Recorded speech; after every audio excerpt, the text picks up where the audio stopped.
Hello and welcome back to the channel. My name is Ghassan, and today my business partner Tamer has prepared a video for you, basically going over referrals and how they could very possibly be a big constraint to growing your business. Tamer is going to go over referrals, systemizing the referrals, and how potentially there could be a better option. You've probably already had a lot of seasons where you needed more products. You had the capacity, the team is in place, but there wasn't enough products. And referrals, it's not going to cut it because, first of all, it's not going to be predictable and it's not enough in most cases. Tamer's going to go deeper into this problem and offer a potential solution to this. This is specifically for the home improvement local businesses who already have been established for a while and their team, especially the sales team, is operating at a high level. They just need these new products coming in. So I'm going to leave this to Tamer, and I hope you can get some value out of this. Hello everyone, hope you're doing well. Today I want to talk about the differences between the referral-only process and systemized growth and how you can make a transition like this. Usually the reason why most trade businesses and let's say service-based businesses don't actually manage to kind of transition to a systemized growth approach is because of a limiting belief. And I've seen this many times. It also happened with me, which is believing that the thing that got them to where they are now is going to be the same thing that's going to get them to their goal, whether that's 8 figures, 9 figures. And it's usually not the case.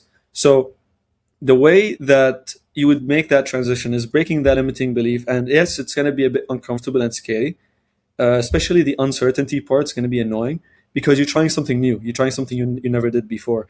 And in order to actually execute on a new system properly, you need some kind of process and mechanism. So if you're like me, who doesn't like the uncertainty, the only ways that you could combat this is if you could find a way to systemize the approach so that you could kind of see the input-output equation of the whole thing, and then you could see where it could break and where it could actually work.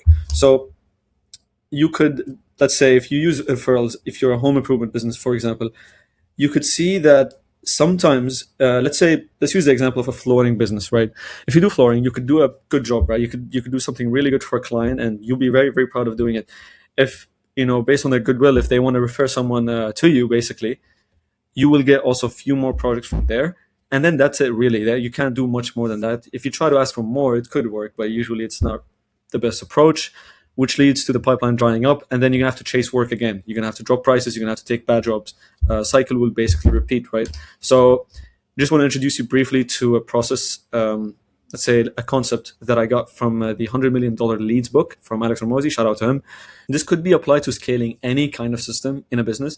It could be for job acquisition, project acquisition, client acquisition, staff acquisition, anything that's repeatable, that's kind of systemized, could be scaled using more, better, new. And if you follow this order, you could know when something doesn't work and what to try next. So when it comes to, let's say, doing more of what's already working, it's just basically asking yourself the question of if I 5x what I'm already doing right now, will anything break? And if the answer is no, then just why not do it, right? And if you just 5x more of what you're doing, you're going to get 5x of the outcome. Sometimes that's just the case. Now, better would be trying to do whatever that you're doing, just doing it better. And better by definition is same input, more output. So if you find a way to do that, let's say you follow a referral-based system, you just do better follow-ups, better timing, and you squeeze more from the same source. New would be trying something new. So if you try to do more of what you are already doing and it didn't work, and if you try to do it better and it didn't work, then you try something new and you see if you can add a new channel or do a new approach. And that's where it leads back to the first slide that I was talking about, where that's where the uncertainty is going to come in, because you're trying something new. You're in an unfamiliar area right now, and you need to kind of navigate around it in a way where it's not going to break you and destroy what you already have built. But at the same time, if you don't do it, you're going to be stuck in the same place forever. So that's what will lead me to kind of taking a systemized approach for a referral program, if that's what you're doing. And it's basically kind of limited, but if you were going to do it, you could ask every customer that you work with, and then you could build a, let's say, a referral incentive program to actually get the referrals and get the requests out there. You could do follow-up sequences, and you could track them if you have a pipeline of some kind. The reason why it could be limiting, because assuming that for service-based businesses, I mean, the majority, if not like all of them, have a supply constraint, because talent acquisition is the constraint. And by definition, supply constraint is the delivery of the project. And if you want to have to hire people who know what they're doing so they could deliver exceptional services, you're stuck with kind of not being able to afford the talent and pay them. And at the same time, you're already at max capacity, so you can't take on more jobs, so you could make more money, so you could afford the talent that you need to afford, which puts you in this awkward position where if you want to scale a referral system, you need more jobs, you need more clients. But the thing is, you're already at capacity, you can't take on more clients, therefore you can't afford the talent. That means that your referral system is going to be directly limited to your capacity. And if your capacity is limited right now, that means that your referral system is limited as well. And you cannot scale that anymore. Therefore, it's going to be very slow to compound over time. And also, above that, you're already capped out with admin and follow-up processes. So you could keep following up and doing all that, but it takes a lot of time. And there's also another problem that if you could free up that time, you could maybe take on more projects, but you have to do the referral process as well as part of your day or week. So you could maximize it as well. So you don't leave that money on the table because it's also a source. So, which will lead me to also explaining how it will look like to apply more, better, new for the referral-based system. So if you think about it, if we're going to scale a referral-based system, you could ask more people, everyone, and ask them more times. So that's one way to do it. Doing it better would be better script, better incentives. But the thing is, you cannot 10x the referral system by doing it better, unlike with ads, right? So, small tweaks might give you marginal increases. It's not going to 10x the process. And if that's your goal, which is to 10x, then you're going to have to consider trying something new. Now, if you go for something new for a referral-based system, there's no new version, because one client is going to be the same client, even if you try to reach them from a different channel. You will be the same person. And they will be like, you are the same company. You're just reaching out to me from a different angle. But you're asking for the referral. Like, you technically asked twice, even if it was a different channel. So the move is to completely try a new approach. And that's when it gets uncertain. Now, the solution is meta, and I'll explain exactly why it's meta. First of all, you could directly control the volume. You could spend more and get more leads, and there's no ceiling. You could control the targeting, so you could do the better approach and just be more efficient with your ad spend by basically reducing the cost per lead and improving the quality of leads at the same time. You can measure everything, and that will be my way of kind of navigating the uncertainty part of trying something new, and meta allows you to do that very well, especially nowadays. You could track everything. And it compounds, because over time you will make better ads and automatically your cost per lead will drop and the quality will increase. And you cannot do that with a referral-based system. Now, giving you some metrics that I got from someone called Samuel Darby. You can look up their YouTube channel. He's in the home improvement space. He worked with dozens of clients in the home improvement space, and he does meta ads for them. The non-negotiables metrics that you need to track based on his process would be these, and you can take a screenshot of this if you want.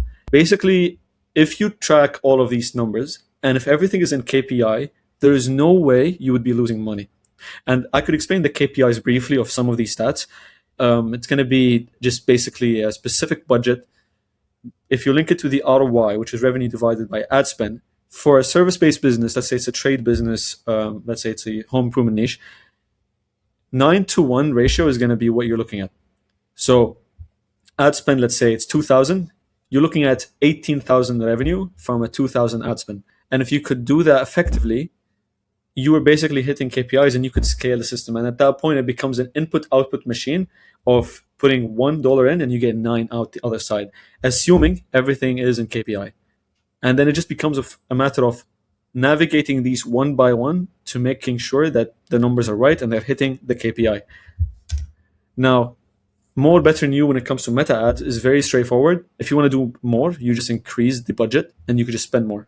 And you will automatically get more leads without changing anything. Better would be improving the ad copy and the ads themselves. So as you test bigger batches, you'll get winners and you just make more versions of the winners and you spend more on the winners and you will automatically just get more leads at a cheaper cost and higher quality automatically. And over time, if you keep running batches of ads and then picking winners and then making more of them, and then based on the new batch of winning ads, you pick the top winners of the winners and then you just make more and more and more, you can imagine you will get the best ads over time the longer you stay in the game. So when it comes to new, there's almost unlimited angles that you could try with meta. So if something doesn't work, you could always try something new. There's different placements, different approaches, different campaigns, structures. There's absolutely no limit. And also most of the metrics that you're going to be tracking with meta, if in any case it doesn't work, they could be directly applied to different channels. So if you want to do Google ads next, you just track the same metrics approximately. You track ROI, CPL. So a lot of that skill could be applied and moved to a new thing. So when you transition to a new channel, it could be less uncertain. It actually could be more logical to you. Now, when it comes to systemizing the referrals, I think you need to reframe your expectations. It's not something that you could 5x or 10x, even if you try to maximize it. You may gain marginal increases, but the idea is it's still essential, and you're leaving money on the table if you don't do it. And that's why I suggest people to kind of SOP the whole process so it doesn't take any time. And you could either automate the process using automation systems or AI, or you could delegate the process and have someone specifically doing the follow-ups for you and trying to remind people to refer their friends, etc. And with that being said, the next step would be Meta, as it's gonna be the source that's gonna actually get you to the extra 5x demand, 10x. And it's going to be a thing that you could scale to the moon if you figure out the input-output equation and you track the ROI. And if you do these things, the system automatically will set itself. So hope this was valuable. And yeah, this is basically it for the referral only to systemized growth approach for service-based businesses. And let me know if you have any thoughts in the comments. And yeah, see you in the next video.